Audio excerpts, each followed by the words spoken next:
Hello once again everyone, and at long last I am returning to the world of getting more with a broadsword source. This has been long requested by several of my viewers, and I figure, yeah, now's about time we got back to it. So we will be talking about getting more out of Thomas Page. Now, specifically for this series, this first episode is going to be about just talking about some of the oddities of Page, in particular the outside and hanging guard, and the difference mechanic there. So, first off, a little bit of terminology. Most things are still relatively the same, but there's some new shifts here and there that are a bit odd. So firstly, of course, we don't have the numerical cutting system. Instead, what it basically boils down to is we have throwing home and inside, throwing home and outside, and then throwing a medium or cutting toward the crown. So that's a 1, a 2, and a 7 respectively. And then, of course, you have your respective angles that you may throw it from. Now, that's not necessarily that hard for someone to process coming straight off regimental. What is a little bit harder is this new guard that we work with. So, starting off at its simplest, and I think that his beginning position to salute really does exemplify this better, we're going to be standing a lot broader. So the way that you should start is you are standing essentially square. You can stand fully square if you wish to start with it, and you're holding the basket in your left hand. Grab hold of the basket and come forward onto guard. Now, what this gets you is by standing broader, we're getting two things. Number one is that we're doubling up our reinforcement of our outside protection, that being our hanging and outside guard respectively, and we are also adding a new slight mechanic, which is almost a little bit of, I'm going to describe it as torque, right? So it's a bit like doing a cheating passing step. So, the reason that this matters is our inside guard is going to be pretty much unchanged from normal, right? We're linear, our hand is up, our sword is 45 cm to the inside, tip about 6 to 8 inches above the opponent's head. Basket in the middle is pretty simple. We swing from that into the outside guard where a couple different things are happening. The leg is now about 1 shoe length out from where it would originally start. My hand as a byproduct gets wider, and really just my whole side becomes wider. So regimental style outside guard, Page style outside guard. The hand also comes from around the chest. This doesn't necessarily matter very much other than being for balance, but with a little bit of practice it does start to get some more useful things. Now, the big thing when you're using this kind of posture that can happen is it starts to make your lunge suffer, and we don't really want that. Instead, we want to treat this as an additive to what we already know. So if my normal regimental style outside guard, my normal cut would be a straight line, so too, when I'm in Page's style, should it be a straight line. The only thing that changes is now with my hip over here, when I cut, I can start borrowing from that torque and getting a little bit more interior power. You can think of this in the same way that a passing step or a volta works, right? By passing forward, strictly speaking, not that much changes, right? I just move forward. But that little movement of the hips, in combination with something coming from my right side, adds more power than just my arm alone. By being in a wider outside guard, even though I'm still doing a straightforward lunge as I throw home my inside, that little bit of extra torque is making me a bit more powerful. Likewise, if I'm on the inside guard and someone cuts at the outside of me, this is just my arm moving, right? Even if I slip or whatever, it's still just my arm. By broadening at the same time, my hips are again getting involved, applied behind my guard, and I'm getting more push.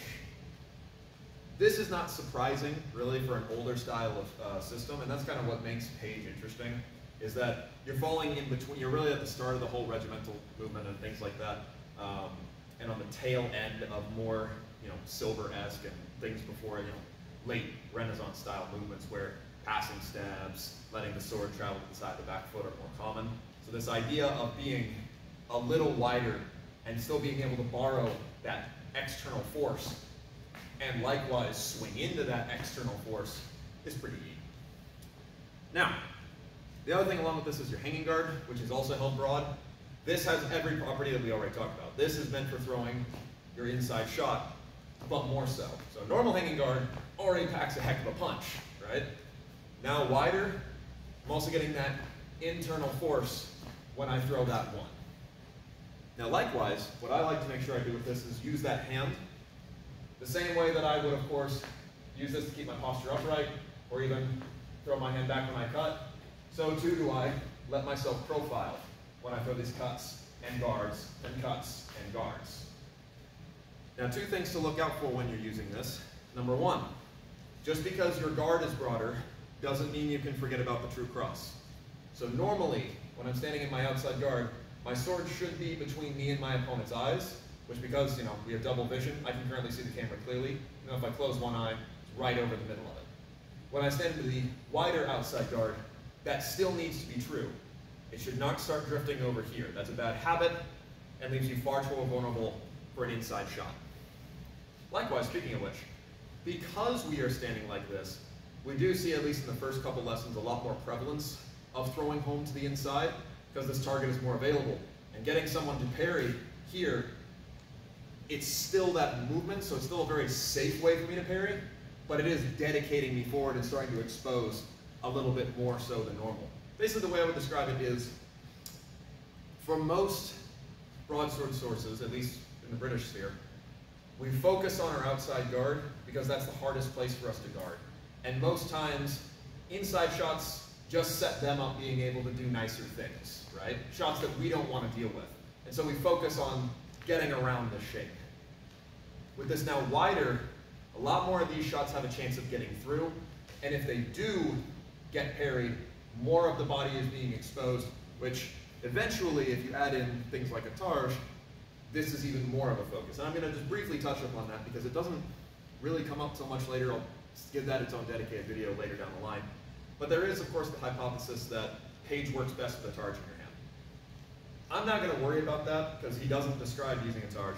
But as far as the mechanics go, if I'm holding something here, this is a very solid position. And when I fight with a targe, this is exactly what I do.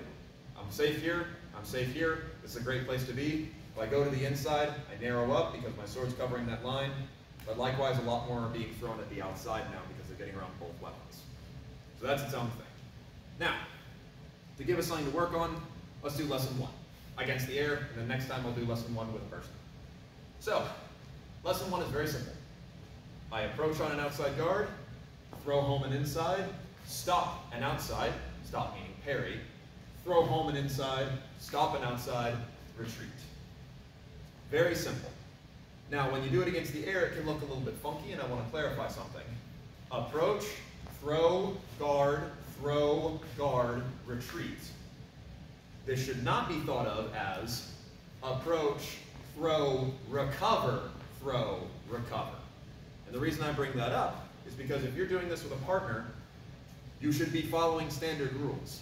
i.e., if I throw an inside and nothing happens, I should be recovering to an inside guard of my own. That's the safest way to ensure I'm maintaining the true cross. It is only that now that they're throwing an outside at me, which I stop, I move into this guard. So what I recommend that you practice, and will really help when you do it with a partner, approach, throw, recover, stop. Throw, recover, stop. And this little motion of getting used to swinging into your outside guard is going to be a very useful one later. Likewise, you need to practice this, as he says, moving forward, backward, traversing, etc. And this is a good time to talk about the traverse and the approach. Paige likes to switch his guards. So I can just approach as I am, right? I can traverse as I am, nothing crazy, right? But he wants you to sway guards as you move. Now, this is not something you necessarily always need to do. And don't get too fixated on it. You'll know when it feels right versus when it doesn't. But essentially, if I'm approaching towards someone, I'm moving as I go. Now, this doesn't need to be some big artificial movement where I'm going narrow, narrow, wide. That's not very productive. Instead, just keep them guessing. You're in this little floating medium guard and just occasionally moving your feet. That's plenty to keep someone unable to throw at you when you're still probing at them or just getting close. By the time I decide what I'm moving up on, I let myself settle, then I do my action. Same thing for the traverse, but the traverse is a little bit different. If I'm moving in, that means that I need to take my feet with me. So, inside, outside,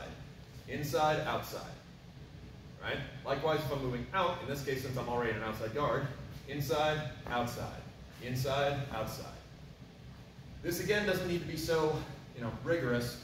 I can still just traverse as I am and nothing changes, but that motion of guarding as you move to each respective side is going to matter when it comes time to throwing cuts with them. So let's look at lesson 1 again, but this time we're moving. First on an approach. So I approach, throw home, guard, throw home, guard, retreat.